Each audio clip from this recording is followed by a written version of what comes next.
बिस्मिल्लाहिर्रहमानिर्रहीम। अवल नाम अल्लाह जो ॾींदड़ ॾेह सारे ॾई न पचारे मिढ़निया मेहरबान घणो। अस्सलामु अलैकुम मुंहिंजा तमामु नाज़रीन, उम्मीद कयां थी तव्हां सभु बिल्कुलु ठीकु हूंदव।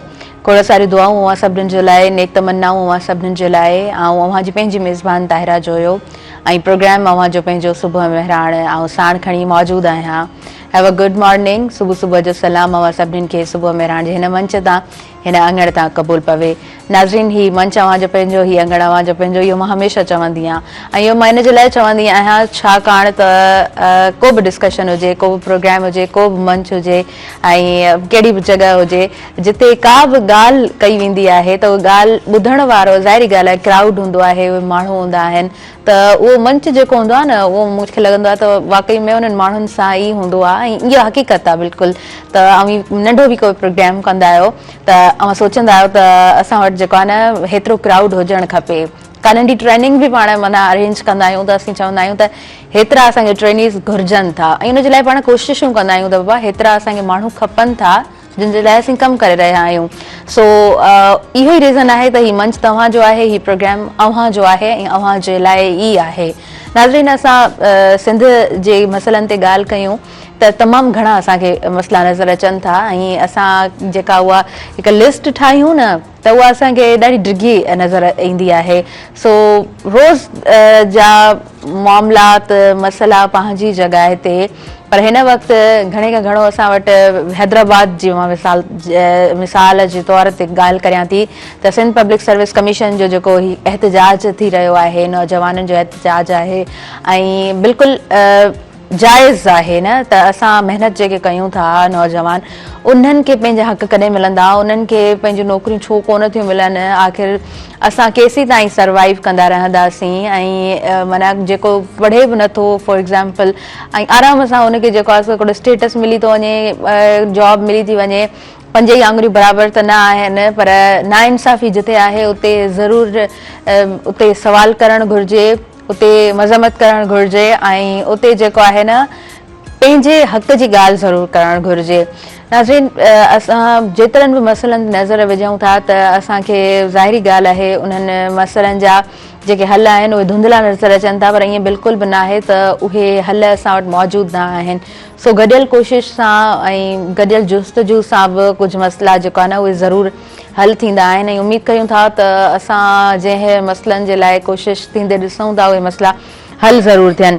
नाज़रीन, अॼु जे प्रोग्राम में असां स्पोर्ट्स जे हवाले सां ॻाल्हि ॿोल कंदासीं। एजुकेशन यकीननि ॾाढी ज़रूरी आहे, पर गॾोगॾु रांदियूं बि ज़रूरी आहिनि न। हिकिड़ो ॿारु जेको 24/7 फॉर एग्ज़ाम्पल उन जी जेके एक्टिविटीज़ आहिनि उन में उहो ॿारु जेको आहे सो रांदि नथो खेॾे त उन जी जेका ज़हन जी नशोनुमा जेका थिए थी उहा सही कोन थी थिए। ॿार खे थोरो रिलैक्स बि उनखे करणु खपे, उनखे रांदि रुंद जो बि वक़्तु ॾियणु खपे, पढ़ण जे लाइ बि उनखे प्रॉपर वक़्तु ॾियणु खपे, उनजी जेके बि एक्टिविटीज़ हुजणु खपनि सुठियूं हेल्दी हुजणु खपनि। ऐं इहा ज़िमेदारी स्कूलनि जी सिर्फ़ु कोन्हे का, या माइटनि जी बि आहे त तव्हां पंहिंजे ॿार जी जेके बि एक्टिविटीज़ आहिनि उन्हनि खे जीअं डिज़ाइन कयो था त उनमें ॿार खे थोरो रिलैक्स ज़रूरु छॾियो ऐं उनखे जेको आहे सो उन जो जेको वक़्तु आहे न उहो उनखे ज़रूरु ॾियणु खपे।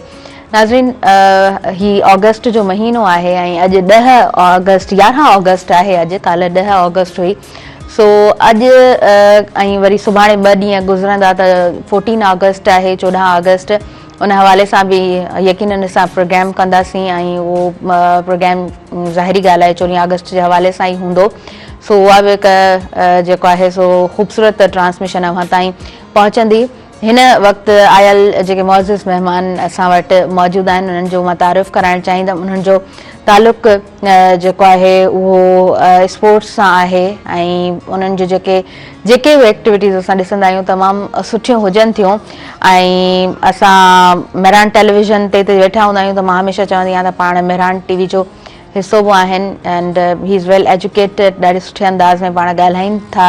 मां ॻाल्हि कयां पई the one and only SM Nadeem साहब जन जी। अस्सलाम वालेकुम। वालेकुम अस्सलाम। Have a good morning. Thank you very much. कैसे हैं आप? ठीक हैं? अल्हम्दुलिल्लाह। माशाल्लाह जी, ज़बरदस्त। मैंने इंट्रोडक्शन में कहा कि स्पोर्ट्स के हवाले से हम आज के प्रोग्राम में बात करेंगे, तो मैं पहले चाहूँगी कि पाकिस्तान और इंग्लैंड की जो टेस्ट सीरीज़ है उसके हवाले से हम बात करें। जी हाँ, जैसे आपने रिव्यू में कहा कि स्पोर्ट जो है वो तालीम के साथ ज़रूरी है, तो हमें जब पढ़ाया जाता है तो उसमें भी इस बात का जो है वो मसद जिक्र किया जाता है और डेफिनेशंस पढ़ाई जाती हैं। उसमें ये है sports is a integral part of general education, जी यानी एक लाजमी जुज़ है स्पोर्ट्स।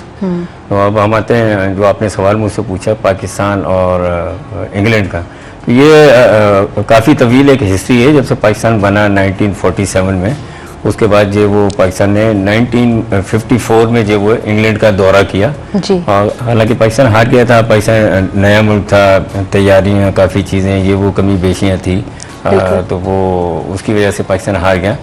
तो तकरीबन जो वो 90 से ऊपर मैचेस हो चुके हैं दोनों के दरमियान, जिसमें 30 मैचेस जो वो इंग्लैंड ने जीते हैं और 23 जो वो पाकिस्तान ने मैचेस जीते हैं और 39 जो है वो ड्रॉ भी हुए हैं।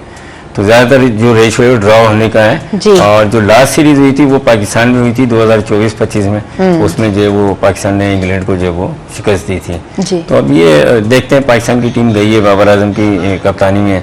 अभी इससे पहले जो वेस्ट इंडीज़ के अंदर पाकिस्तान ने खेला था, उससे पहले बांग्लादेश से पाकिस्तान सीरीज़ हार गया था, वेस्ट इंडीज़ में जो है ड्रॉ की है पाकिस्तान ने। तो काफ़ी टफ सीरीज़ है ये, और पूरी दुनिया की क्रिकेट की जो वो नज़रें मरकूज़ हैं। तो देखें, जो रियल में अगर क्रिकेट को कोई समझते हैं लोग या क्रिकेट को पसंद करते हैं, तो वो जो टेस्ट सीरीज़ को जो है बहुत ज़्यादा फोकियत देते हैं, क्योंकि इसमें प्लेयर की टेम्परामेंट का, उसके पैशंस का, उसकी फिटनेस का, उसकी स्किल का, उसकी बायोमैकेनिक्स का, उसकी हर चीज़ का पता लगता है। ये 5 दिन के मैचेस होते हैं, यानी कि एक टेस्ट जो 5 दिन पर मुश्तमिल होता है। तो उसमें प्लेयर्स का एक समझ लें आप टेस्ट होता है कि आप जो किस लेवल पर खेलते हैं। तो लोग जो इस क्रिकेट को बहुत ज़्यादा जो फोकस देते हैं टेस्ट क्रिकेट को, इसी वजह से जो वो आज तक इसकी एक अपनी अहमियत और अफादियत है। हालांकि T20 आ गई है, T10 आ गई है, उससे पहले 50 ओवर जो है वो चल रही थी और चल भी रही है अभी भी। उनका एक अपना ग्लैमर है, लेकिन टेस्ट क्रिकेट जो है उसकी एक अपनी बात है, और उस प्लेयर को बहुत ज़्यादा रिस्पेक्ट से देखा जाता है माशरे में, स्पोर्ट्स की दुनिया के अंदर, और उसको बड़ा जो है वो ऑब्लाइज किया जाता है। जी ज़बरदस्त ज़बरदस्त। अच्छा, मैं स्पोर्ट्स पॉलिसी के हवाले से चाहूँगी कि ज़रूर हम बात करें। हमारा स्पोर्ट्स डिपार्टमेंट है जो कि माशाल्लाह बहुत अच्छा काम कर रहा है, और हर जगह पे एक होता है ना, अवेयरनेस की हर जगह पे ज़रूरत होती है। हम बेहतर की कोशिश हमेशा कर रहे होते हैं। तो अभी कुछ सुनाई दे रहा है कि पॉलिसीज़ बन रही हैं, तो मैं चाहूँगी कि आप उस हवाले से ज़रूर बात करें। हाँ, देखें, इसमें जो हमारे मिनिस्टर स्पोर्ट्स हैं सरदार मोहम्मद बख्श मेहर साहब, वो बड़े जो वो कीन रहते हैं, बड़े एनर्जेटिक हैं इस हवाले से। उनके साथ जो सेक्रेटरी हैं मुनव्वर अली महसर साहब, वो भी जो है काफ़ी जो है वो एजाइल किस्म के आदमी हैं। तो उन्होंने कहा कि स्पोर्ट्स पॉलिसी 2008 में पहले पाकिस्तान की जो बनी थी वो परवेज़ मुशर्रफ के टाइम में बनी थी।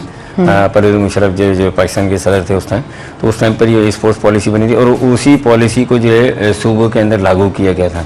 लेकिन अभी स्पोर्ट्स डिपार्टमेंट ने कहा कि नहीं भैया, हम जो अपनी एक अलग से स्पोर्ट्स पॉलिसी बनाएं, क्योंकि देखें हर सूबे का इन्वायरमेंट अलग है, वहाँ पे फैसिलिटीज़ अलग हैं, वहाँ के लोगों का रहन सहन अलग है। तो प्रोविंशियल लेवल पर पॉलिसी का बनना एक बहुत अच्छा इकदाम है। उसमें कुछ चीज़ें ऐसी हैं जैसे नेशनल गेम्स होते हैं, सिंध गेम्स होते हैं, या पूरे साल का जो कैलेंडर है उसमें बच्चों को क्या बेनिफिट्स दिए जाएंगे। अभी सुना है कि स्पोर्ट्स यूथ कार्ड भी ये लोग लॉन्च कर रहे हैं। उसमें प्रेस कॉन्फ्रेंस के अंदर मिनिस्टर साहब ने इस चीज़ का आदा किया कि भाई हम जो वो बच्चों को जो वो उसमें जो बेनिफिट्स मिलेंगे वो एजुकेशन का मिलेगा, स्पोर्ट्स के गेयर्स का मिलेगा, उनकी और भी काफ़ी चीज़ें, वजीफ़ा, स्टेपमेंट वगैरह भी होगा। मैं खुद जो है वो स्पोर्ट्स पॉलिसी की अभी सिंध ओलंपिक ने जो एक कमेटी बनाई है, सिंध ओलंपिक एसोसिएशन ने 5-6 लोग हैं उसमें, उस कमेटी के अंदर मैं भी हूँ। उस पॉलिसी को हम लोग रिव्यू कर रहे हैं कि इस पॉलिसी में क्या बेहतरी हो सकती है और क्या कमी है, क्या गुंजाइश है। तो मेरे पास 9 चैप्टर है, उसके अंदर जो काफ़ी चीज़ें हैं वो मैंने सॉर्ट आउट की हैं, और जो वो फिर वेडनेसडे को हमारी मीटिंग है कराची के अंदर, उसके अंदर ये तीसरी मीटिंग है, इससे पहले 2 हो चुकी हैं। अच्छा। तो उसमें जो इन चीज़ों को जो हम डिस्कस करेंगे कि भाई जो देखें टोटल जो डिपेंड है, या जो हम जो सराउंड करते हैं या सर्किल जो हमारा है वो है प्लेयर्स के ऊपर। कि हमारा भी यही है कि भाई हम जो वो प्लेयर्स को क्या बेनिफिट्स मिल सकते हैं और उनके लिए क्या फ़ायदेमंद है। अगर इस चीज़ को मद्देनज़र रखेंगे तो कोई भी पॉलिसी आप बनाएं और कोई भी चीज़ करें तो वो एक बेहतर तरीके से जो वो उसके जो पाए तकमील को पहुंचेगी। अदरवाइज अगर प्लेयर्स को फ़ायदा नहीं होता या उनकी ज़ात पे कोई असर नहीं पड़ता तो आप कितनी भी पॉलिसीज बना लें, कितना भी कुछ कर लें, तो उसका कोई जो वो कोई मकसद ही फौत हो जाता है। मकसद कहने का ये कि जो वो कोई फ़ायदा नहीं है, कोई अफादियत नहीं है। तो मैं जो इस चीज़ में जो वो स्पोर्ट्स डिपार्टमेंट को जो वो कहूँगा कि भाई जो आप काम जो कर रहे हैं, जो इनिशिएटिव ले रहे हैं, बड़े अच्छे ले रहे हैं। अभी ये 1 अगस्त से और 14 अगस्त तक जो सिंध के तमाम 29 के 29 डिस्ट्रिक्ट में जो वो स्पोर्ट्स के प्रोग्राम जो इन्होंने मुरतब दिए हैं कि सक्खर में कुछ और होंगे, बदीन में कुछ और होगा, गेम टंडोमत खान है, टंडोलियार है, हैदराबाद है, ठट्टा बदीन, मतलब सजावल, हर जगह जो है इन्होंने स्पोर्ट्स के प्रोग्राम जो है मुरतब दिए हैं। और ये एक अच्छा प्लेटफॉर्म है बच्चों के लिए कि वो आएँ और उसमें अपनी कमी कोताहियों को भी सीखें और अच्छा परफॉर्म करें और जो वो लोगों की नज़रों में आएँ और फिर आगे जाके अपने सूबे का, पाकिस्तान का नाम रोशन करें। बिल्कुल बिल्कुल, आपने सही कहा। अच्छा, हम जब सक्खर, बदीन, खैरपुर, सजावल, इन तमाम इलाकों की बात करते हैं, सिंध के तमाम इलाकों की, आप क्या समझते हैं कि पॉलिसी किस तरह बननी चाहिए कि वहाँ से बच्चे निकल के आएँ? क्योंकि हम सिटीज़ में देखते हैं बहुत ज़्यादा फैसिलिटीज़ हैं, वो चाहे नॉर्मल फैमिली का बच्चा हो या वो अमीर फैमिली का बच्चा हो, लेकिन उसके पास फैसिलिटीज़ मौजूद हैं, लेकिन उस बच्चे के पास फैसिलिटीज़ नहीं हैं जो कि गांव देहात में रह रहा है। जी अब बिल्कुल देखें, इसमें जो है वो थोड़ा सा मैं इस हवाले से ये कहूँगा कि डेफिनेटली जो है वो हमारे सिंध के अगर अंदर हम चले जाएँ, जैकबाबाद है, घोटकी है, शिकारपुर, जो भी जी इस साइड पर जो है, और फिर इधर अगर हम मीरपुर खास से आगे जाएं, टंडोजान मोहम्मद है और उमरकोट, इस्लामकोट, मिट्टी वगैरह, वहाँ के प्लेयर्स में टैलेंट तो बहुत है, लेकिन उनको उस तरीके से फैसिलिटीज़ प्रोवाइड नहीं हो पा रही हैं जैसे होनी चाहिए। अच्छा, अब क्या है कि थोड़ा बहुत काम हुआ है, चीज़ें बेहतर हुई हैं कि जैसे डिस्ट्रिक्ट हेडकोार्टर्स जो हैं, जैसे हैदराबाद है, मीरपुर खास, सक्खर, शहीद बेनज़ीराबाद, लाड़काना और कराची, वहाँ पर जो स्पोर्ट्स डिपार्टमेंट ने स्पोर्ट्स की फैसिलिटीज़ प्रोवाइड की हैं, लेकिन फिर भी अभी बहुत काम करने की ज़रूरत है। आपको थोड़ा सा अंदर जाना पड़ेगा। हर डिस्ट्रिक्ट में कम से कम एटलीस्ट जो है वो हर गेम का एक ग्राउंड होना चाहिए जो मेजर गेम है। तो फुटबॉल हो गया, एथलेटिक का ट्रैक हो गया, क्रिकेट का ग्राउंड हो गया, तो फिर आप देखेंगे कि जो इस सूबे के अंदर जो है वो स्पोर्ट्स आएगी और आपको बेहतरीन टैलेंट जो है वो नजर आएगा। लेकिन हमारा भी टैलेंट जो है वो हिडन है, अभी छुपा हुआ है। क्यों? कि उनको मौके नहीं मिल रहे और वो सामने आ नहीं रहे, कोई स्टेज या ऐसा प्लेटफॉर्म नहीं मिल रहा जिसकी वजह से जो वो परफॉर्मेंस देकर ऊपर आए। जब उनको मौके मिलेंगे तो डेफिनेटली जो है आपको पता है कि हार्ड वर्किंग होते हैं हमारे जो अंदरूनी सिंध के जो बच्चे हैं, वो बहुत ज़्यादा मेहनती होते हैं बनिस्बत शहरी बच्चों के। जी बिल्कुल बिल्कुल। तो उनके अंदर टैलेंट भी ज़्यादा है, फिजिकली भी स्ट्रांग होते हैं, मेंटली भी स्ट्रांग होते हैं, ठीक है ना, क्योंकि गर्मी सर्दी हर किस्म के एनवायरनमेंट से वो जो वो वाकिफ होते हैं, तो वो मेंटली और फिजिकली तो स्ट्रांग होते हैं। तो उसकी वजह से क्या होता है कि उनकी जो स्पोर्ट्स में अगर वो लोग आ जाते हैं तो बहुत ज़्यादा अच्छा परफॉर्म करते हैं और अच्छी परफॉर्मेंस देते हैं, और फिर जो वो आगे जाकर जो सूबे का भी नाम रोशन करेंगे और फिर पाकिस्तान का भी करेंगे। हाँ इंशाल्लाह जी, इंशाल्लाह। अच्छा, वैसे हम थोड़ा नॉर्मली अगर हम स्कूल्स को देखें, बड़े बड़े ग्राउंड्स होते हैं गांव देहातों में, तो लेकिन हमें शहरी ज़िंदगी में वो बेंगलोर वाले स्कूल्स मिल रहे होते हैं। मुझे लगता है कि हम 10% भी वो बच्चे नहीं देखते जो कि रिलैक्स हों, जो कि सही स्पोर्ट्स खेलते हों, गेम्स खेलते हों।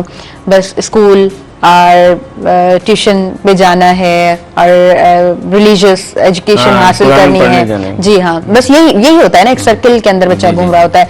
आप समझते हैं कि वो निशानुमा सही नहीं हो रही होती है उस बच्चे की?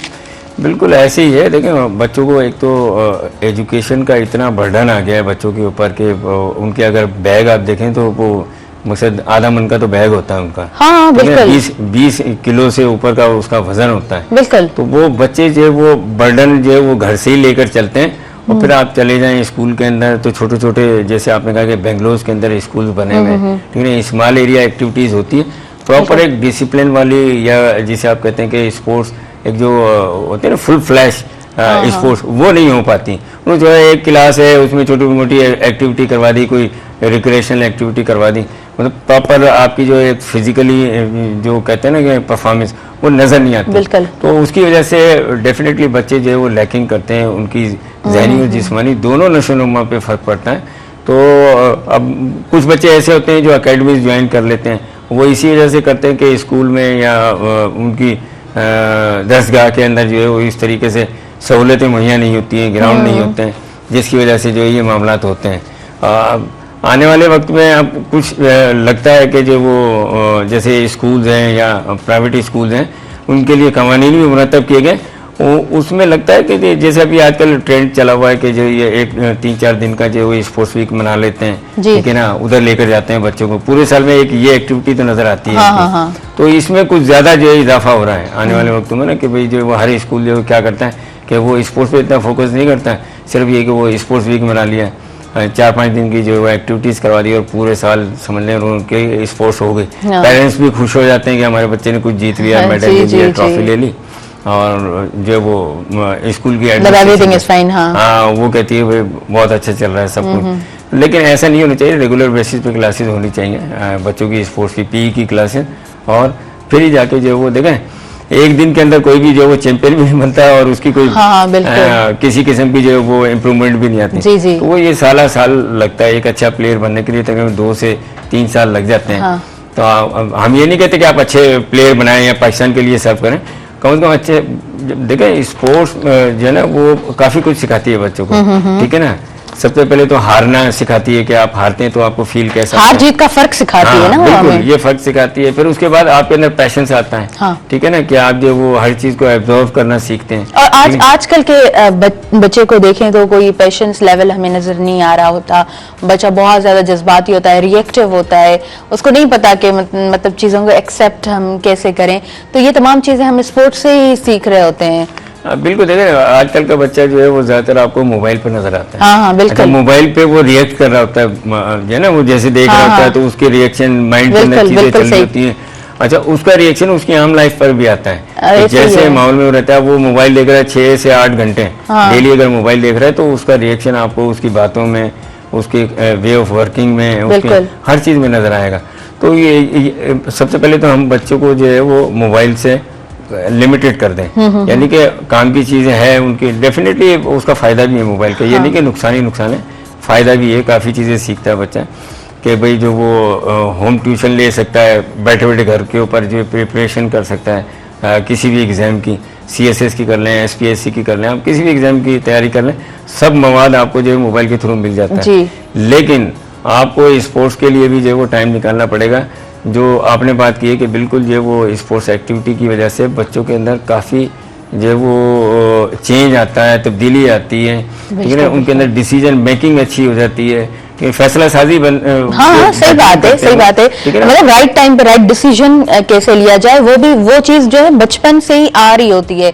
वो चीज आपकी एक्टिविटीज क्या है, आप कितना रिलैक्स रहते हैं, आप किस तरह से रिएक्ट कर रहे होते हैं, किस तरह से तमाम चीज़ों को एक्सेप्ट कर रहे होते हैं, तो तमाम चीज़ों का असर होता है। हम अक्सर देखते हैं कि कहीं पे हमें कोई बड़ा सान्या नज़र आ जाता है कि अच्छा फला आदमी ने इस तरह कर दिया, अच्छा ये हो गया, अच्छा इस तरह भी होता है। तो ये तमाम चीज़ें जाहिर सी बात है वो चीज़ें सिखाई नहीं जा रही होती हैं, तभी एक क्रिमिनल जाके क्रिमिनल भी बनता है, तो उसका भी एक प्रोसीजर होता है। तो नाज़रीन, बस चवण जो मक़सद एतिरो आहे त ॿार खे जेको आहे सो रिलैक्स रखणु ॾाढो ज़रूरी हूंदो आहे, हुनखे रांदि खेॾाइणु ॾाढो ज़रूरी हूंदो आहे, हुनखे इहो सेखारणु ज़रूरी हूंदो आहे त ठीकु आहे असां कॾहिं हाराए वियासीं त हिन में का वॾी ॻाल्हि कोन्हे का, हाराइणु खटणु इहे सभु जो ज़िंदगी जा जेको आहे सो इहे मरहला हूंदा आहिनि। इन्हनि तमामु शयुनि खे हू ॿार कीअं सम्झे थो, इहा शइ ॾाढी ज़रूरी हूंदी आहे। अच्छा, स्कूल्स खुलने वाले हैं और जून जुलाई की मतलब वो पूरी मोकलें, हम कहते हैं सिंधी में मोकलूं, हाँ, तो वो छुट्टियां खत्म हो चुकी हैं। अब आप क्या समझते हैं कि स्कूल रीओपन जब होता है तो स्कूल की तरफ से जो मैनेजमेंट होती है उसका बिहेवियर किस तरह होना चाहिए बच्चों के लिए स्पेशली? देखिए, हमारे जैसे मैं प्राइवेट में जॉब करता था, तो अब स्कूल रीओपन हुए हैं तो बच्चे, नए बच्चे भी आते हैं, कुछ फर्स्ट ईयर में, इंटर में आते हैं, कुछ अगर वो 5वीं पास करते तो वो 6-7 में जाते हैं। उनकी ओरिएंटेशन क्लासेस हुआ करती थी, उनको अवेयरनेस दी जाती थी कि आपके ये सब्जेक्ट्स हैं, ठीक है ना, आपने ये सब्जेक्ट्स पढ़ने हैं इन 2 सालों के अंदर। और स्कूल या कॉलेज के हवाले से भी आपको बताया जाता है कि भाई उनका जो स्टाफ है उनका बताया जाता है। फिर जो टीचर्स वहाँ पर पढ़ा रहे हैं, लेक्चरर्स हैं, प्रोफेसर्स हैं, वो अपने अपने सब्जेक्ट की थोड़ी सी इंट्रोडक्शन देते हैं कि जी भाई बिल्कुल, हमारा सब्जेक्ट ये है और हम इस किस्म से जो है वो इन चीज़ों को लेकर चलेंगे, पूरे साल हमने यही टॉपिक कवर करने। जी तो बच्चों के साथ बिहेवियर बिल्कुल फ्रेंडली होना चाहिए और उनको जो है वो मोटिवेशनल बिहेवियर होना चाहिए सही, कि सही। बच्चे मोटिवेट हों और स्कूल कॉलेज आएँ, क्लासेस अटेंड करें, ठीक है। शुरू में रहता है, आप देखें थोड़ा सा माली दुश्वारी भी है कि गुर्बत का है उनसे, बिल्कुल।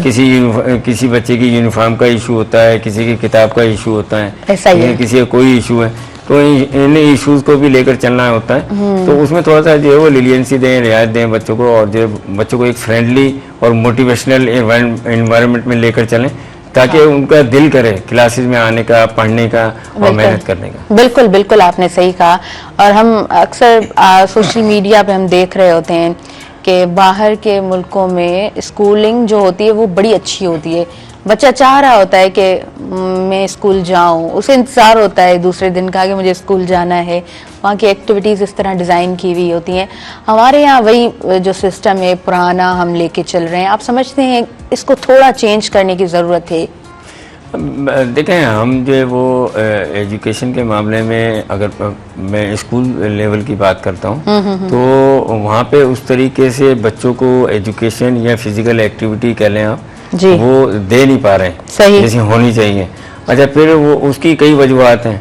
उसकी वजूहत एक तो हमारे यहाँ थोड़ा सा जो वो माली दुश्वारी है, गुर्बत का अंसर आप कह लें, जी ठीक है। दूसरा ये है कि जो वो स्टाफ की कमी है। तीसरा जो है फैसिलिटीज़ की कमी है, बिल्कुल, ठीक है। चौथा जो है वो ज़्यादातर पेरेंट्स अगर वो थोड़ा भी अप टू डेट है या वेल जो है वो फाइनेंशियली तौर पे वेल है, तो वो क्या करता है कि प्राइवेट में डाल देता है बच्चों को। गवर्नमेंट के स्कूलों में बच्चे जो है वो कम ही आते हैं।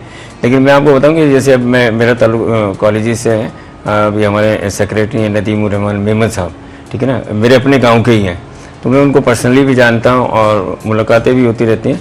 तो वो थोड़ा सा इनकलाबी किस्म के आदमी है इस हवाले से कि जिस भी फील्ड, पहले इंफॉर्मेशन के सेक्रेटरी थे, वो अभी कॉलेज एजुकेशन के सेक्रेटरी हैं। तो उनको स्पेशली जो सरदार शाह साहब हमारे जो मिनिस्टर हैं कॉलेज एजुकेशन के, उन्होंने उनको जो मुझसे अपने पास लिया है कि भाई आप आएँ, थोड़ा सा इन चीज़ों में बेहतरी लेकर आए। अब हर दूसरे रोज़ कोई ना कोई मीटिंग होती है, उसमें डिसीजन मेकिंग होती है, ठीक है ना। और मतलब बच्चों की फलाह बहबूद के लिए, उनकी एजुकेशन के लिए, उनकी बेहतरी के लिए जो वो प्लानिंग की जाती है कि भाई आने वाला सेशन कैसे होगा। अभी ये थोड़ा पेट्रोल के अप एंड डाउन चल रहे हैं, आपको पता है कि ये कभी महंगा हो जाता है, कभी कुछ, तो उसकी वजह से भी जो वो एजुकेशन का जो माहौल है वो डिस्टर्ब हुआ है। वो क्यों हुआ है कि पहले हफ्ते में 6 दिन हमारी क्लासेस होती थी, अब ये कि 2 दिन। उससे पहले जो वो थोड़ा डिसीजन को इन्होंने चेंज किया था कि जो वो वीक में जो है 6 डेज जो आप क्लासेस लेंगे। तो हमारे, मैं बता रहा हूँ ना कि लोग काम करना भी चाहते हैं। मैं जैसे हमारे सेक्रेटरी साहब हैं उनको भी बता रहा हूँ कि वो काम करना भी चाहते हैं, लेकिन उसके साथ साथ मसाइल को भी रिजॉल्व करते जा रहे हों। सही सही, मसाइल बहुत ज़्यादा हैं, जिसकी वजह से क्या होता है कि जो आपकी स्पीड है काम करने की या जिस लेवल पर आप जाना चाहते हैं उस लेवल पर पहुंच नहीं पाते हैं। सही। अच्छा, फिर तब्दीलियां भी हो जाती हैं, कभी कोई आ जाता है, कभी कोई आ जाता है, ये भी एक हमारे यहाँ ये बड़ा मसला है ना, सिस्टम है। अच्छा, हम एसएम नदीम साहब हम गुफ्तगू को कंटिन्यू करते हैं, लेकिन वक्त हो गया शॉर्ट कमर्शियल ब्रेक का। नाज़रीन, पे ब्रेक की तरफ अॻियां वधूं था ऐं तव्हां काॾे न वञिजो, ॾिसंदा रहिजो तव्हांजो पंहिंजो प्रोग्राम सुबुह मेहरान।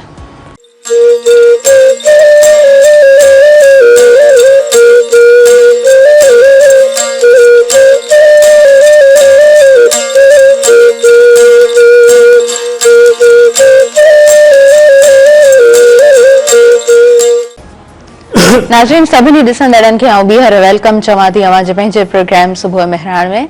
एसएम नदीम साहब असां सां गॾु मौजूद आहिनि ऐं ॾाढे सुठे अंदाज़ में ॻाल्हि ॿोल थी आहे रांदियुनि जे हवाले सां। ऐं मां एसएम नदीम साहब खां ज़रूरु पुछणु चाहींदमि त पाकिस्तान ऐं इंग्लैंड जी जेका टेस्ट सीरीज़ आहे उसमें प्लेयर्स की सिलेक्शन, पाकिस्तान की जो टीम है उसके हवाले से मैं चाहूँगी ज़रूर आप जिक्र करें। देखिए पाकिस्तान की सिलेक्शन इस हवाले से तो ठीक है कि जो अभी वेस्ट इंडीज से मैचेस हुए उसमें पाकिस्तान ने ड्रॉ किया जी।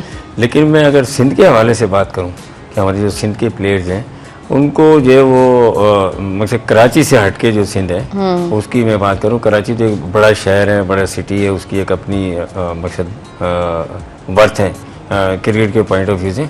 और हमारे यहाँ इक्का दुक्का ही प्लेयर्स निकलते हैं, जैसे जाहिद महमूद दादू से थे, शाहनवाज दानी जो वो लड़काना से थे, मुश्ताक कलोड़ो हैं सखर से, ठीक है। उसके अलावा और काफ़ी प्लेयर जैसे मोहम्मद हसनैन है हैदराबाद से, नुमान अली हैदराबाद से। हाँ, नुमान अली के ऊपर मैं ये कहूँगा कि अच्छी परफॉर्मेंस दे के भी वो टीम से बाहर हो गए, ये समझ से बालातर है कि जो वो उन्होंने अगर वो देखा जाए जब वो बाहर हुए तो वर्ल्ड में वो सेकंड नंबर पर थे विकेट लेने में भी और आईसीसी रैंकिंग के अंदर भी, और फिर जो वो एकदम में बाहर हो गए और उसका पता भी नहीं चला आया वो इंजर्ड है या क्या है क्या नहीं। जी। लेकिन वो डोमेस्टिक तो खेल रहे थे। तो पाकिस्तान टीम की सिलेक्शन भी ऐसी ही होती है कि वो अचानक कभी भी किसी को भी ये जो वो टीम में डाल लेते हैं और कभी भी किसी को जो है ना वो मकसद टीम से फारिग कर देते हैं। तो इसमें अभी कप्तान बाबर आजम है, उनके साथ जो शान मसूद हैं, एक दो नए लड़के लिए हैं, अजान अवैस को इन्होंने लिया है, ठीक है ना, वो पहले भी खेले थे, वो भी मकसद ये है कि डोमेस्टिक से परफॉर्म करके हैं। उसके अलावा अब्दुल्ला फजल हैं, उन्होंने डोमेस्टिक के अंदर बड़ा अच्छा परफॉर्मेंस दी थी, तो उनको भी लिया था, वो इंजर्ड हो गए तो उनकी जगह अब्दुल्ला शफीक को लिया। अब्दुल्ला शफीक ने जो वो 150 से ऊपर रन की बारी खेली, यानी कि इनिंग खेल दी और पाकिस्तान वो टेस्ट जीत भी गया। तो देखे ना, उससे पहले अब्दुल्ला शफीक कहीं नजर नहीं आ रहे थे कि कहाँ हैं वो, तो वो अब्दुल्ला फजल इंजर्ड हुए तो उनकी जगह उसको अब्दुल्ला शफीक को लिया गया और एक जो रिप्लेसमेंट जो सऊद शकील की गई जी। तो कहने का मकसद ये कि आप जो वो प्लेयर्स को बनाने के बजाय जो बिगाड़ देते हैं। अब्दुल्ला शफीक कोई आज का प्लेयर तो नहीं है कि जो फर्स्ट टाइम खेला है तो आके उसने जो परफॉर्मेंस दी है, सही बात है, और इससे पहले भी खेल चुका है, वो बाहर क्यों हो गया था। ऐसे नुमान अली है, वो खेल रहा था अच्छा भला, उसने जो वो 100 विकेटें भी की हैं, ठीक है ना, और जो वो काफ़ी रिकॉर्ड किए, काफ़ी कारनामे किए, पाकिस्तान को मैचेस भी जीता है, उसके बाद एकदम में गायब। तो ये पॉलिसी जो है ना ये समझ से बालातर है, जो पाकिस्तान टीम के जो सेलेक्टर्स हैं या जो भी टीम बनाने वाले हैं या करता धरता है उनकी। अदरवाइज टीम जो है, अब देखें इंग्लैंड के अंदर इनका एक बहुत बड़ा इम्तिहान है और अगर वहाँ पे ये अच्छा परफॉर्म करते हैं तो हम कहेंगे कि भाई सिलेक्शन बहुत अच्छी थी। नहीं करते तो डेफिनेटली उसके अंदर जो कमी होगी, कोई ना कोई परफॉर्मेंस का ग्राफ गिरेगा, तो फिर आपको नज़र आ जाएगा कि इंग्लैंड में जो वो जाकर जो है, अमूमन देखने में यही आया है कि इंग्लैंड में जाके पाकिस्तान की टीम की परफॉर्मेंस जो है वो अप टू द मार्क नहीं होती, क्योंकि हमारे यहाँ जो पिचेज हैं उनका बिहेवियर कुछ और होता है, वहाँ के पिचेस जो है वो फास्ट ट्रैक होते हैं। बिल्कुल, तो वहाँ पर खेलने में हमारे प्लेयर्स को बहुत ज़्यादा दुश्वारी होती है। और उनके बाद अच्छे बॉलर्स भी हैं, जोफ्रा आर्चर हैं और दीगर हैं, एक बशीर अहमद हैं स्पिनर हैं, वो पाकिस्तानी निजात वो वहाँ पर खेल रहे हैं। उसके अलावा और भी प्लेयर्स हैं काफ़ी। तो पाकिस्तान को जो है वो बड़ा कड़ा इम्तिहान जो है वो देना पड़ेगा वहाँ पर इंग्लैंड में, और अपनी जितने भी प्लेयर्स हैं उनको अपनी सिलेक्शन और अपनी क्रिकेट को प्रूव करना पड़ेगा कि भाई हम अच्छे थे तो ही हम पाकिस्तान टीम में आए। हाँ बिल्कुल बिल्कुल, आप सही कह रहे हैं। अच्छा, पाकिस्तान ओवर 60s के हवाले से भी थोड़ा जिक्र कर दें आज के प्रोग्राम में। हाँ, ये देखें ना, क्रिकेट इतनी ज़्यादा हो गई है, ग्लोबलाइज हो गई है, तो फिर उसको एज में भी कैटेगराइज कर दिया गया है, जैसे अंडर 15, 17, 19 फिर ओपन हो जाती है। तो ऐसी अगर ओपन से ऊपर हम जाएं, जो प्लेयर्स हैं जिनका काम ही क्रिकेट खेलना है टोटल, वो रिटायर्ड हो जाते हैं, तो फिर वो क्या करते हैं, फिर वो ओवर 40, ओवर 50, ओवर 60s ये कैटेगरीज बना दी गई, उसे कहते हैं वेटरन्स जी। वेटरन्स, उसका वर्ल्ड कप कनाडा के अंदर हो रहा है वेटरन्स का, और उसमें जो वो ज़्यादातर प्लेयर्स कराची के हैं, और हमारे हैदराबाद के लिए भी फ़ख्र की बात है, हमारे मरान टीवी पर भी प्रोग्राम करते रहते हैं मुनव्वर जाफरी साहब जी, वो उस टीम के अंदर हैदराबाद से सिलेक्ट हुए माशाल्लाह, और उनको भी हम मुबारकबाद देंगे। और हाँ बिल्कुल बिल्कुल, बहुत मुबारकबाद की तरफ से उनके लिए बहुत सारी नेक ख्वाहिशात है कि वो वहाँ पर जाकर कनाडा में अच्छा परफॉर्म करें और जो वो अच्छी परफॉर्मेंस दें। तो वो अभी होने वाला है, वो देखते हैं क्या परफॉर्मेंस देते हैं पाकिस्तानी प्लेयर्स। लास्ट टाइम तो मेरे ख्याल से पाकिस्तान जो वर्ल्ड चैंपियन हुआ था, उससे पहले भी शायद जो पाकिस्तान ने फाइनल खेला था, तो इस साल देखते हैं कि जो वो क्या होता है। बिल्कुल बिल्कुल। अच्छा, मैं चाहूँगी कि हम ओलंपिक्स का जो हमारा चैम्पियन है उसके हवाले से भी आज ज़रूर बात करें। अरशद नदीम साहब, इस साल की परफॉर्मेंस और उस पर भी बहुत चर्चे हैं, तो उसके हवाले से भी ज़रूर जिक्र कीजिएगा। अरे अरशद नदीम ओलंपिक चैंपियन हुए, उसके बाद ही ये इंजर्ड हो गए। फिर ये वो रिहैब के पीरियड में रहे, रिहैब किया इन्होंने, लेकिन उसके बाद इनकी परफॉर्मेंस वो नज़र नहीं आई अरशद नदीम की। अब उसकी क्या वजूहत हैं? रिहेबिलिटेशन का भी इनका चल रहा है काफ़ी टाइम से, क्योंकि ओलंपिक को हुए भी जो है काफ़ी टाइम हो गया। जी। तो इनको रिहेबिलिटेशन के बाद जो है अब जो कॉमनवेल्थ गेम्स चल रहे हैं ग्लासगो, उसके अंदर अरशद नदीम से बड़ी पूरी कौम को जो है वो उम्मीदें थी कि जो है वो मेडल लेंगे, वो गोल्ड मेडल लेंगे। वो गोल्ड मेडल तो क्या सिल्वर ब्रॉन्ज उसमें भी नहीं, और वो फाइनल 8 में भी नहीं आ सके। यानी कि जो टॉप के 8 प्लेयर्स थे उसमें 3 इंडियन थे, एक श्रीलंकन था, बाकी इंग्लैंड के प्लेयर थे और दीगर थे। हमारे अरशद नदीम ने जो वो 78 मीटर के करीब, जो वो 76 या 78 मीटर के करीब थ्रो की। हालांकि ओलंपिक के अंदर उन्होंने ओलंपिक का रिकॉर्ड कायम किया था 92 मीटर्स करके थ्रो करके। तो जो है वो गोल्ड मेडल जो है वो श्रीलंका के जो एथलीट थे उनके खाते में रहा। अच्छा, इससे पहले भी एक और कंपटीशन हुआ था, उसके अंदर भी अरशद नदीम की परफॉर्मेंस जो वो अप टू द मार्क नहीं थी और कोई खातिर खा परफॉर्मेंस नहीं दे पाए थे। तो अब उम्मीद यही है कि आने वाले ओलंपिक के अंदर अरशद नदीम जो वो अपना जलवा दिखाएं और उसके लिए भरपूर तरीके से तैयारी करें, ट्रेनिंग करें। क्योंकि देखें ये टोटली फिजिकली परफॉर्मेंस है। क्या आप फिजिकली परफॉर्म करेंगे, आपकी थ्रो निकलेगी तो आप जो है जितना डिस्टेंस कवर करेंगे तो आप जीतेंगे, ठीक है ना। अब अगर वो डिस्टेंस नहीं निकलता, आप 100% फिट नहीं होते हैं, तो फिर वो आप हार जाएंगे। क्योंकि इसके बाद शायद जो है अब एज भी ऐसी है कि शायद उसके बाद अगले ओलंपिक के लिए क्वालिफाई करते हैं नहीं करते हैं। तो अरशद नदीम के लिए एक अच्छा चांस होगा कि इस ओलंपिक के अंदर भी अपनी उसी कारकर्दगी को दोहराएं जो उन्होंने लास्ट ओलंपिक के अंदर जो है गोल्ड मेडल हासिल करके जो वो दी थी। जी बिल्कुल। सिंध गेम्स के हवाले से अगर हम आज के प्रोग्राम में जिक्र करें तो बड़ा अच्छा रहेगा, क्या कहना चाहेंगे?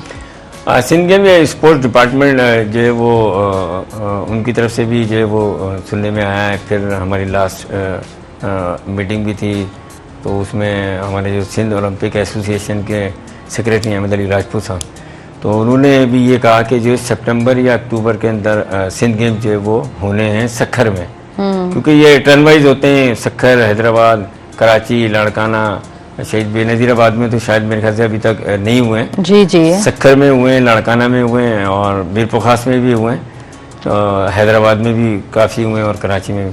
तो सितंबर और अक्टूबर में शायद कोई डेट देंगे। और देखें सिंध के अंदर जो सबसे बड़े गेम्स होते हैं वो सिंध गेम्स ही होते हैं, और इसी से ही बच्चे जो है वो अपने मकसद टैलेंट को भी निखारते हैं, अपनी परफॉर्मेंस को भी निखारते हैं। और सुनने में आता है तो फिर वो इसके लिए तैयारी भी करते हैं कि भाई सिंध गेम्स होने वाले हैं और सिंध गेम्स की तैयारी की जाए। अच्छा, हमारे टाइम के अंदर सिंध गेम एक बहुत बड़ा इवेंट होता था। हम खुद जब खेलते थे तो हम समझते थे कि सिंध में अगर जीत गए तो आप समझ ले नेशनल लेवल के ऊपर आप परफॉर्मेंस दे जाएंगे। बिल्कुल। लेकिन अब थोड़ा सा गिराफ नीचे, जो सिंध का चैंपियन होता है वो नेशनल लेवल पर भी कहीं नजर आता नहीं है। उसकी वजह क्या है कि इन गेम्स का रेगुलर बेसिस पे ना होना, क्योंकि काफ़ी गैप के बाद हुए थे जो लास्ट कराची के अंदर हुए और अब हो रहे हैं। अगर ये तवातुर से होते रहे और मुसलसल होते रहेंगे तो फिर आप देखेंगे कि जो है आपको प्लेयर्स की परफॉर्मेंस का लेवल और उनका स्टैंडर्ड जो है वो भी अच्छा नज़र आएगा। और प्लेयर जो है वो फिर कहते हैं ना वो जानफशानी से मेहनत भी करेंगे, जफाकशी से और जानफशानी से बहुत ज़्यादा मेहनत करेंगे इन गेम्स के लिए। लेकिन पता ही नहीं होता कि होने भी हैं कि नहीं होने, तो फिर वो घर से उठकर आ जाते हैं। और ज़्यादातर स्कूल, यूनिवर्सिटी, कॉलेज इसके बच्चे होते हैं जो इसके अंदर पार्टिसिपेट करते हैं। और जो अकेडमीज़ वगैरह में होते हैं तो अकेडमीज़ का तो अब वो कॉन्सेप्ट ही ख़त्म हो गया है ज़्यादातर। अगर आप देखें कराची के अलावा क्रिकेट की शायद कोई अकेडमीज़ चलती हैं, अदरवाइज दीगर खेलों की अकेडमी कोई आपको नज़र ही नहीं आती कि उसके लिए कोई प्रॉपर, या हम लोग जब खेलते थे तो अकेडमीज़ होती थी, क्लब होते थे बाकायदा, उसमें जो वो मतलब कंपटीशन मुनक्किद किए जाते थे और प्लेयर्स को बाकायदा ख़रीद फरोख्त किया जाता था कि भाई तुम हमारे पास ही आ जाओ, हम आपको ये बेनिफिट देंगे, तुम हमारे क्लब से खेलो, हमारे इससे खेलो। तो अब वो थोड़ी सी चीज़ें कम नज़र आती हैं, जिसकी वजह से जो बच्चों की परफॉर्मेंस का जो है ना वो गिराफ भी नीचे गिरा है। आप बिल्कुल सही कह रहे हैं। अच्छा, ये अकेडमीज का ना होना, क्लब्स का ना होना, ये कितना नुकसानदायक है, आप क्या समझते हैं? देखिए मैंने देखी है अक्सर हैदराबाद में क्रिकेट की एकेडमी है, कराची में है, जी जी, ठीक है ना। अब जैसे हमारे यहाँ टंडोजाम में शोधा स्पोर्ट्स फुटबॉल अकेडमी, तो जिस खेल की एकेडमी जहाँ मौजूद होगी, हॉकी के भी बहुत अच्छे प्लेयर हैं हमारे वहाँ पे एकेडमी है हॉकी की टंडोजाम में, ठीक है। गोजरा आप देख लें, गोजरा पंजाब का इलाका है, वहाँ से जो ओलंपियंस निकलते हैं, क्यों निकलते हैं, वहाँ पे एकेडमी बनी हुई है। कराची में आप हॉकी की एकेडमी देख लें, हनीफ खान हॉकी एकेडमी, तो वहाँ से प्लेयर्स निकलते हैं। तो एकेडमी में बच्चों को जिस तरीके से फैसिलिटेट किया जाता है, उनको एनवायरनमेंट प्रोवाइड किया जाता है, उनको डिसिप्लिन में लाया जाता है, उनकी स्किल, उनकी फिटनेस, उनकी टेक्निक और उनकी बायोमैकेनिक्स, हर चीज़ पर काम किया जाता है, जिसकी वजह से बच्चे जो है वो काफ़ी कुछ सीखते हैं, ठीक है। और सीखने के बाद जो वो जाके प्रोविंशियल लेवल पर और नेशनल लेवल पर फिर इंटरनेशनल लेवल पर जाकर जो है वो अपने मुल्क के लिए खेलते हैं। तो इन अकेडमी से बहुत ज़्यादा फ़ायदा होता है। और ये स्पोर्ट्स डिपार्टमेंट को चाहिए कि एटलीस्ट जो है वो आप हर डिस्ट्रिक्ट में नहीं कर सकते, जो रीजनल हेडक्वार्टर्स हैं उसमें पूरा साल एकेडमी आपकी जो है ना वो चलनी चाहिए स्पोर्ट्स। सही पहले कोचेज हायर किए हुए होते थे स्पोर्ट्स डिपार्टमेंट ने, कोचेज रखे हुए थे, अब वो कोचेज वगैरह नज़र नहीं आते कि जो वो बैडमिंटन के कोच होते थे, एथलेटिक के होते थे, क्रिकेट के थे। तो वो अकेडमी जो है वो आप लॉन्च करें और कोचेज हायर करें और हाईली क्वालिफाइड कोचेज हों, ताकि वो यहाँ के बच्चों को जो वो ट्रेंड करें और फिर वही बच्चे जाकर जो है वो सूबे सिंध का नाम जाके वो नेशनल लेवल पर रोशन करें और इंटरनेशनल लेवल पर रोशन करें। बिल्कुल बिल्कुल ऐसा है और ऐसा होना चाहिए। अच्छा, हम वैसे भी अगर हम एजुकेशन की बात करें तो आप क्या समझते हैं कि अगर हम आम भी कोई स्कूल विजिट करने जाते हैं तो वहाँ पे क्या कैरियर काउंसलिंग हो रही होती है, वहाँ पे प्रॉपर स्पोर्ट्स की क्लासेस हो रही होती हैं, वहाँ पे बच्चे को क्या अलग स्पेस दिया जाता है कि ठीक है तुम जो तुम चाहते हो एक्टिविटी वो तुम कर लो, इस तरह चीज़ें हमें नज़र नहीं आती। देखिए बहुत कम स्कूल ऐसे हैं जिसमें इस किस्म की चीज़ें होती हैं कि स्पोर्ट्स के मामला ठीक है, करियर काउंसलिंग ठीक है। अदरवाइज ज़्यादातर क्या है कि बस वो सुबह आते हैं, वो बेल बजती है, असेंबली होती है, क्लासेस शुरू होती हैं, उसके बाद छुट्टी होती है, छुट्टी के बाद घर जाएं अपने, जी ठीक है ना। उसके दरमियान में कोई ऐसी क्रिएटिविटी नहीं, कोई ऐसी क्लास नहीं या कोई ऐसे सेशन नहीं रखे जाते हैं जिससे बच्चे की करियर काउंसलिंग की जाए या उसे बताया जाए, उसे समझाया जाए कि आपने जो वो प्रोफेशनल लाइफ के अंदर कौन से डिपार्टमेंट में जाना है या कौन सी फील्ड को चूज करना है या क्या आपके लिए बेहतर रहेगा या आप जो है वो आपके अंदर किस चीज़ का टैलेंट मौजूद है। तो इस किस्म की कोई भी चीज़ नहीं होती है। ये बहुत कम ऐसे इदारे हैं, स्कूल हैं, दरसगाहें हैं जिनके अंदर ये चीज़ें की जाती हैं। और ये बच्चे की आप समझ लें कैरियर काउंसलिंग कह लें या स्पोर्ट फिजिकल एक्टिविटी कह लें, ये इतनी ही इम्पोर्टेंट है जितनी उसकी एजुकेशन है।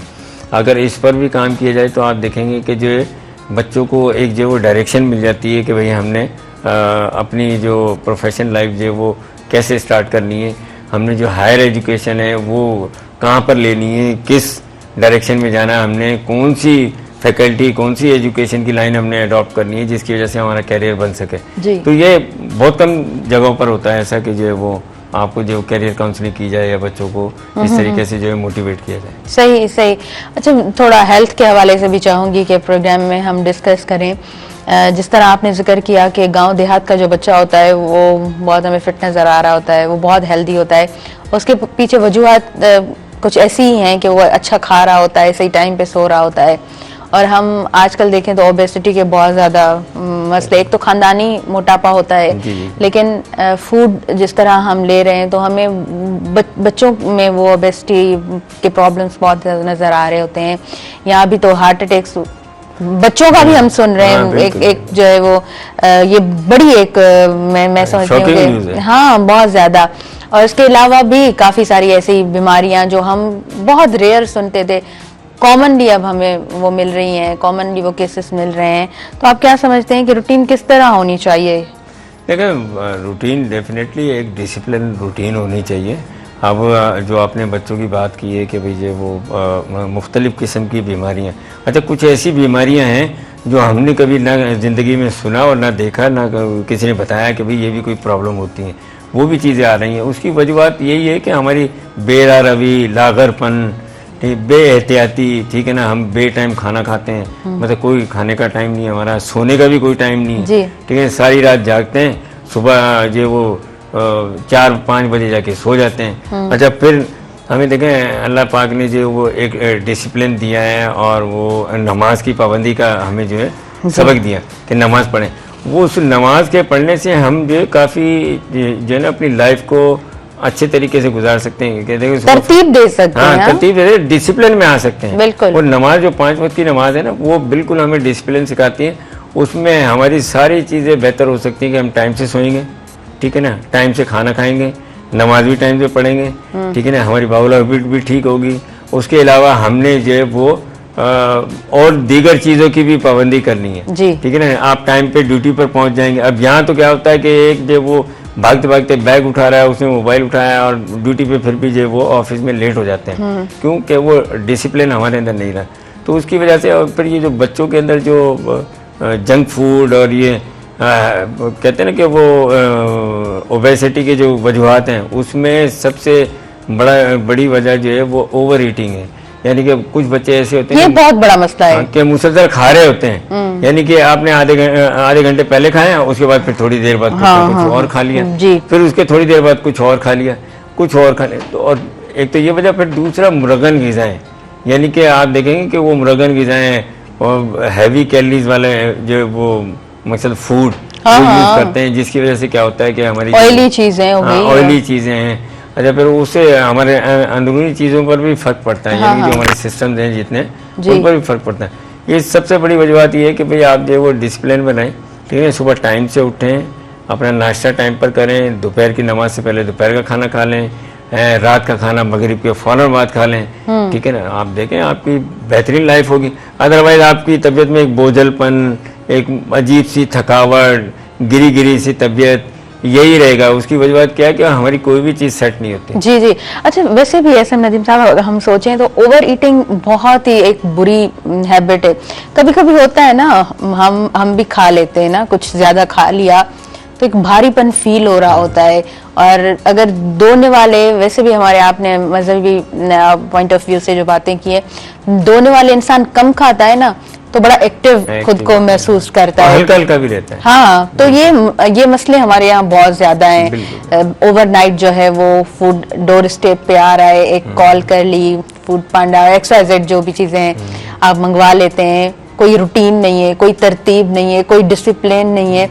तो जाहिर सी बात है ये जो कम उम्री है, एक लिमिटेड टाइम है, उसके बाद मुझे लगता है उसके बाद तो बहुत ज्यादा मसले हैं इंसान को फेस करने। देखिए ना, आपकी एक जो वो पीक का भी एक टाइम ही है ना, कि आप राइज करते हैं एक लिमिट तक ही करेंगे जी, तो ऐसी डाउनफॉल भी तो है ना, बिल्कुल वो डिक्लाइन भी है फिर।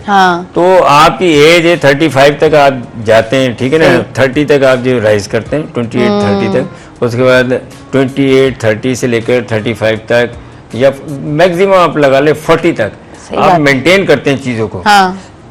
सॉरी उसके बाद आपका डिक्लाइन शुरू होता है। तो उस टाइम पे आपको पता पड़ता है कि आपने जो मकसद उस टाइम में जो खाया है सही खाया था नहीं खाया था।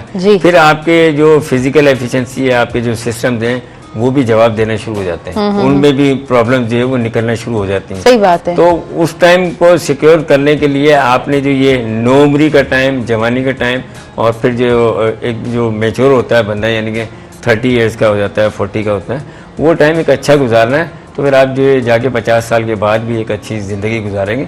अदरवाइज़ आप जो वो दवाइयाँ, गोलियाँ, डॉक्टर के चक्कर, हॉस्पिटल के चक्कर, इसी में पड़े रहेंगे। तो अपनी लाइफ को डिसिप्लिन करना चाहिए, और ताकि आपकी जो लाइफ बेहतरीन और अच्छी लाइफ गुजर। हाँ, ये आपने लास्ट टाइम में मुझे याद है एक मिसाल दी थी कि हमने ये नहीं सुना कि बंदा ना खा के मर गया हो, ज्यादा खा के लोग मर रहे होते हैं। बिल्कुल, बीमार भी ऐसी होती है कि लोग जो वो ओवर ईटिंग की वजह से बीमार होते हैं। कभी बगैर, अब देखें ना, हम रोजा रखते हैं, रोजे के कितने फवाइद बताए गए, बिल्कुल ठीक है। अच्छा, फिर हमें ये भी बताया गया कि आपने खाना जो है वो एक लिमिटेड उसमें खाना। सही बात है। नहीं है कि वो बंदा इतना खा ले कि जो बाद में परेशानी होता रहे। अच्छा, वो खजूर का खाना जो होता है, मतलब आप जब रोजा खोलते हैं तो खजूर खाते हैं, तो हम अगर देखें तो हम जो भी प्योर चीजें खा रहे हैं, नेचुरल चीजें जो हम खा रहे हैं, उससे हमारी बॉडी को कितना फायदा हो रहा है, हमें कितना फायदा हो रहा है। लेकिन हम वही बात कि हम जो है वो आर्टिफिशियल चीजों पे इतना आ गए हैं कि हर चीज ऑयली आर्टिफिशियल ये हाँ। बिल्कुल ये समोसे कचौरियाँ रोल और ये वो इस टाइप की इनसे अवॉइड ही करना चाहिए। देखें एक तो आपका जो स्टोमक है वो पूरे दिन जो है उसके अंदर कुछ भी था नहीं, सही। फिर आप ये ऑयली चीजें इस टाइप की चीजें डालते हैं तो फिर डेफिनेटली अच्छा, सोशल मीडिया का भी इसमें हाथ है। आप आए दिन मतलब आप जो है देख रहे होते हैं एक न्यू कंटेंट क्रिएटर हमारी स्क्रीन के सामने होता है और वो तमाम ब्रांड्स के बारे में बता रहा होता है कि फलां चीज़ें आप ये ऑर्डर कर सकते हैं, ये ऑर्डर कर सकते हैं। यहाँ अभी 14 अगस्त है तो हमें जो है हर जगह सेल दिख रही है, हर जगह पे हमें डिस्काउंट्स दिख रहे हैं, तो इन दिनों में लोग और ज़्यादा मंगवाते हैं। अच्छा, वैसे अगर 1000 की अगर आप कोई एक चीज़ लें तो वो 2 चीज़ें आ जाती हैं। तो सोशल मीडिया का बिल्कुल इसमें भी एक किरदार है कि बच्चे जो है वो स्क्रीन पे तमाम चीज़ों को देख के वो फॉलो कर रहे होते हैं, तो पेरेंट्स को भी चाहिए कि इन चीज़ों पे जो है वो थोड़ा कंट्रोल जरूर रखें, रोकथाम लगाएं। हाँ। देखिए वो कहते हैं ना जो दिखता है वो बिकता है। हाँ तो ये जो सोशल मीडिया का काम है वो दिखाने का ही है जी, ठीक है ना। बाकी एक जो बिजनेस ही है। बच्चे हैं या लेडीज है या जेंट्स के लिए आप जो भी हैं वो चीज़ें देखकर आप देखें ना हर चीज़ जो हम आराम पसंद इतने हो गए हैं कि हर चीज़ ऑनलाइन हो गई है ठीक है ना। वो बटन दबाते हैं वो आपके दरवाजे पर आ जाती है ठीक है ना। इवन और काफ़ी चीज़ें ऐसी हैं जिसकी ये जो मोबाइल ने हमें मसद एक आसाइश तो दे दी है, लेकिन हम मुशक्क़त जो है ना मुशक्क़त उससे दूर हो गए, उसके असरात फिर हमारी बॉडी पर भी आ रहे हैं ठीक है ना। तो डेफिनेटली जो है वो चीज़ें जो है वो हमें बेहतरी करने की ज़रूरत है। और देखें आपकी भलाई जो है वो आप खुद ही अगर ना चाहें तो फिर कोई आपको हाँ, ये तो तय चीज है ना एक वो खुद ही को कर बुलंद इतना कि हर तकदीर से पहले खुदा बंदे से खुद पूछे बता तेरी रजा क्या है ठीक है ना। तो वो इंसान की अपनी खुद की रजा ना हो तो फिर जो वो कुछ भी नहीं हो सकता। हाँ, तो ये हमें खुद करना है और हम खुद ही कर सकते हैं कि हमने अपनी लाइफ को एक ऐसे तरीके से गुजारना है, डिसिप्लिन में लेकर आना है, सारी चीजें। बिल्कुल बिल्कुल बिल्कुल ऐसा ही है। ऐं असां जेको आहे सो अॼु जे टाइम में जेकर थोरो सोचूं त वाकई में ॻोठ वारी ज़िंदगी जेका हूंदी आहे उहा ॾाढी ख़ूबसूरत हूंदी आहे। उते अॼु बि माण्हुनि खे पंहिंजी रूटीन जेका आहे न उहा जेको आहे प्रॉपर तरीक़े सां उन्हनि खे मिले थी। सुबुह सवेर उथणो आहे, राति जो सवेर सुम्हणो आहे, टाइम ते सभु कम करणा आहिनि। ऐं शहरी ज़िंदगी इन मामले में ॾाढी डिस्टर्ब आहे, माण्हुनि जी लाइफ इलाही डिस्टर्ब आहे। कुझु टाइम जे लाइ माण्हू तमामु शयुनि खे इंजॉय कंदो आहे पर पोइ वरी हेल्थ ते जेके उनजा नेगेटिव असर हूंदा आहिनि त उहे ॾाढा ॾुखिया हूंदा आहिनि। अच्छा, कल मैं देख रही थी कि बड़ी अजीब बात है लेकिन ये चीज़ें जो है ना वो असर उनका होता है। अब जब भी मैं देख रही थी एक रील थी कि आप जब भी डॉक्टर के पास जाएं तो बिरयानी खाकर जाएं, क्योंकि डॉक्टर सबसे पहले जो है वो चावल ना खाने को ही कहते हैं। तो मुझे उस वक्त भी ये महसूस हुआ कि हम इस सोशल मीडिया के ये जो फनी हमारे पास क्लिप्स आ रही होती है, रील्स आ रही होती है, इनका हमारी जिंदगी में कितना असर है। मतलब हम जो है वो हेल्दी चीज़ों से दूर हटते जा रहे हैं, हम फन और इन तमाम चीज़ों में इतना घुल मिल गए हैं कि हम प्योरिफिकेशन जो है वो हमें दिखने को नहीं मिलती। बिल्कुल। देखें आपको कभी बादाम का कोई ऐड नजर आया? नहीं नजर आया। अखरोट का नजर आया? सही बात है, सही बात है। खजूर का नहीं नजर आया? बिल्कुल। उनकी एक अपनी इम्पोर्टेंस है। ये ऐड जो है या सोशल मीडिया पे जो चीजें चलती है वो वही चलती है ज्यादातर सारी का नहीं कहूँगा मैं जी, ज्यादातर 70-80% वो चलती हैं जो जिनकी मकसद वैल्यू नहीं होती या अफादियत नहीं होती, वही चीज़ें आ रही होती हैं सोशल मीडिया पे कि भाई जो ज़्यादा ये हो। अच्छा, फिर वो मैंने जो कहा ना जो दिखता है वो बिकता है, तो फिर लोग उसी हिसाब से चल रहे होते हैं। अच्छा, फिर हमारे यहाँ ट्रेंड भी एक भेड़ चाल बन जाती है कि भाई वो फलाने ये लिया है तो चलो मैं भी लूंगा, वो भी लेगा, तीसरा भी लेगा, चौथा पांचवा, फिर वो एक पूरा जो है ना वो हुजूम इकट्ठा हो जाता है। तो अच्छी चीज़ों के लिए जो है ना वो बोलने की ज़रूरत नहीं होती, ना कुछ देने की ज़रूरत होती है। तो अच्छी चीज़ें जो है ना वो अच्छी ही होती हैं और बुरी बुरी होती हैं, चाहे कितना सोशल मीडिया पे चला लें या कुछ भी कर लें। लेकिन आजकल तो चलें सोशल मीडिया का अच्छा इस्तेमाल आप करना सीखें। अगर कोई आप मेडिसिन लेते हैं सबसे पहले उसके जो है वो कॉन्फ़िगरेशन देखें कि मेडिसिन के अंदर क्या क्या चीज़ है क्या नहीं है। ये चीज़ें हम नहीं देखते हैं, हम दूसरी चीजें देख रहे होते हैं, ठीक है ना, जो चीज अट्रैक्ट कर रही होती है। सही बात है। नाज़रीन, असां पहिरीं ब्रेक जी तरफ़ अॻियां वधूं था, पोइ प्रोग्राम खे कंटिन्यू कयूं था। ॾिसंदा रहिजो सुबुह मेहराण।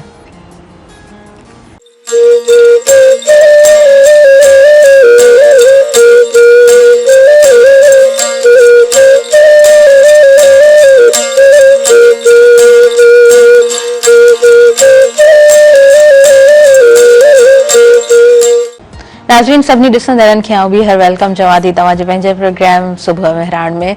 ऐं सुबुह मेहरान में अॼु जो जेको डिस्कशन आहे सुठे अंदाज़ में अव्हां ताईं पहुतो आहे। ऐं ॿी ॻाल्हि त असां सोशल मीडिया जो जेको ज़िक्र कयूं पिया त इहा ॻाल्हि बिल्कुलु दुरुस्त आहे त असां जेको स्क्रीन ते ॾिसंदा आहियूं उनजो असरु ज़रूरु हूंदो आहे, पर हर शइ जेको आहे सो आसानी सां एक्सेप्ट न कबी आहे। उनजे पोयां रीज़न इहो आहे त चवंदा आहिनि न त सुठो पढ़िजे, हुनजो असल जेको रीज़न आहे उहो इहो आहे त जेको माण्हू सुठो पढ़े थो त उहो हर ॻाल्हि ते आसानी सां यकीन न कंदो आहे, हर शइ खे आसानी सां एक्सेप्ट न कंदो आहे। उनजे पोयां जेके नतीजा उनजा हुजनि था, उनजी जेके हक़ीक़तूं हुजनि थियूं, उहो नतीजो बि सोचींदो आहे, उनजे पोयां हक़ीक़तूं जेके हूंदियूं आहिनि उन्हनि खे बि नज़र में ज़रूरु रखे थो। ऐं लाशऊरी खां इंसान शऊर जी तरफ़ अॻियां वधे थो, तॾहिं ई सवाल करण जी सघ पैदा थींदी आहे, तॾहिं ई इंसान में तनक़ीदी शऊर पैदा थींदो आहे, तॾहिं ई इंसान जेको आहे सो सही जॻह ते सही ॻाल्हाए बि सघंदो आहे, सही जॻह ते सही पंहिंजो फ़ैसिलो बि रखी सघंदो आहे। ऐं पढ़णु इन जे लाइ न हूंदो आहे त इंसान सही ॻाल्हाए सघे, सही सवाल करे सघे, किथे प्रॉपर अंदाज़ में जेको आहे सो कम्युनिकेट करे सघे, उहा ई ॻाल्हि त ॻाल्हाए सघे, पर सेल्फ एनालिसिस ॾाढी ज़रूरी हूंदी आहे। त इन जे लाइ सुठो पढ़णु ज़रूरी हूंदो आहे ऐं हमेशह सुठो सिखण जी जेका तलब आहे उहा इंसान जे अंदर में हिकिड़ो रोशन ॾीओ जेको आहे न उहो ज़रूरु उजागर करे थी। असां पंहिंजे प्रोग्राम जी तरफ़ अॻियां वधूं था ऐं SM नदीम साहब असां सां गॾु मौजूद आहिनि। ॾाढे सुठे अंदाज़ में ॻाल्हि ॿोल थी आहे। मैं ज़रूर आपसे भी पूछना चाहूँगी कि बचपन में आपने किस तरह स्पोर्ट्स के हवाले से जो भी एक्टिविटीज़ रही वो किस तरह रही, स्कूल का एनवायरनमेंट कैसा था, 14 अगस्त भी बहुत करीब है, तो बचपन में 14 अगस्त किस तरह सेलिब्रेट आप किया करते थे? स्पोर्ट्स का तो मैंने पहले भी कई दफ़ा आपको बताया कि जो वो हमारे यहाँ जो वो क्लब वगैरह बने हुए हैं, अकेडमीज़ हैं, वहाँ जाते थे हम लोग। अच्छा, बड़े भाई जाते थे, उनको देख के मुझे शौक़ हुआ। फिर जो वो क्रिकेट जो है आपको पता है कि जो वो पाकिस्तान में बहुत ज़्यादा पसंद की जाती है, वो भी हम खेलते रहे। फिर एथलेटिक्स के अंदर चले गए कि वो डे बाय डे जो वो चीज़ें देखी, सीखी, समझी, तो पता लगा कि जो वो स्पोर्ट्स की लाइफ क्या होती है। आहिस्ता आहिस्ता उस तरफ आ गए। और जहाँ तक आपने कहा कि भाई 14 अगस्त को सेलिब्रेशन उसकी कैसे किया करते थे, तो मैं आपको बताऊँ कि कहते हैं ना कि तरबियत का बड़ा असर होता है।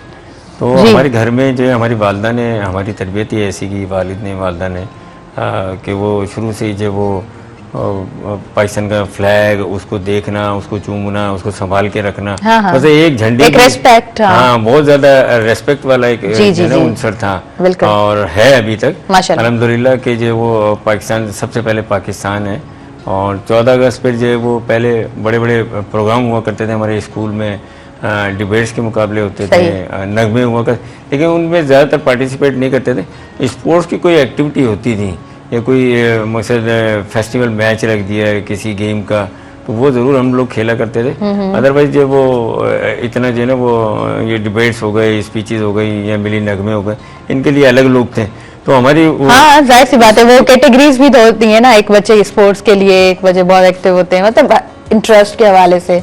जी, तो वो स्कूलिंग का दौर जो है वो ऐसे ही था कि वहाँ पे देखें, मैं आज के प्रोग्राम में मैंने 3-4 दफ़ा जो है वो मोटिवेशन के ऊपर बात की है, जैसे करियर काउंसलिंग में हुई या बच्चों के लिए हुई। हमें मोटिवेशन स्कूल से ही मिली, किसी चीज़ की मिली, चाहे वो पढ़ने की तरगीब मिली या स्पोर्ट्स की मिली। कि हम स्कूल में थे, कॉलेज में थे, वहाँ पे हमें मोटिवेशन मिली और फिर उसी चीज़ को हमने अडॉप्ट किया, उसको हमने अपना करियर बनाया, उसी को प्रोफेशन बनाया। तो ये सारी चीज़ें वहाँ से, तो ये चीज़ें जो है ना आपको स्कूल में जब आप होते हैं तो आपको 14 अगस्त की अहमियत, 23 मार्च की अहमियत क्या है, 6 सितंबर क्या है, ये बच्चों को ज़्यादा से ज़्यादा प्रोग्राम मुनक्किद किए जाते हैं और करवाने भी चाहिए, ठीक है ना। और देखिए 14 अगस्त एक ईद का सही समय होता है हमारे यहाँ, आप हैदराबाद में भी देख लें कि जो वो जगह जगह फ्लैग, झंडियाँ, लोग रोडों पर निकले, सेलिब्रेशन होती है, फैमिली के साथ होते हैं, लोग एंजॉय कर रहे होते हैं, मुख्तलिफ किस्म के खाने भी लोग पकाते हैं, मिठाइयाँ भी बांटते हैं, ठीक है ना। इस्लामाबाद में जैसे 23 मार्च को परेड होती है, 14 अगस्त पर भी तकरीबात मुनक्किद होती हैं। कराची में मज़ार कायद के ऊपर जो लोग आते हैं, जो हमारे वज़ीर आला हैं, गवर्नर हैं या प्रेसिडेंट हैं, वो लोग आते हैं वहाँ पर।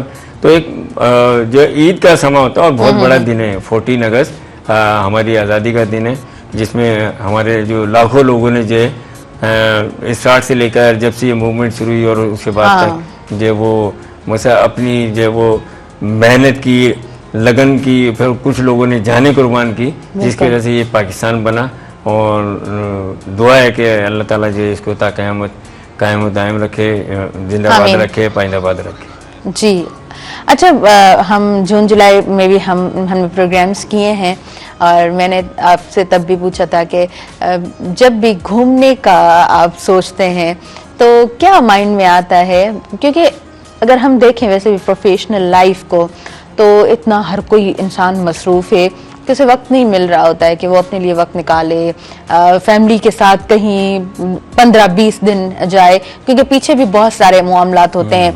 मैं आज आपसे ज़रूर ये जिक्र करना चाहूँगी कि आप इस तरह जो है इस हवाले से बात करें कि क्या ज़रूरी होता है खुद को जो है वो प्रॉपर टाइम देना, ज़रूरी होता है कि तमाम जो हमारे ऑफिशियल जो भी मामलात हैं उनको भी थोड़ा ब्रेक दें और कहीं घूमने जाएं।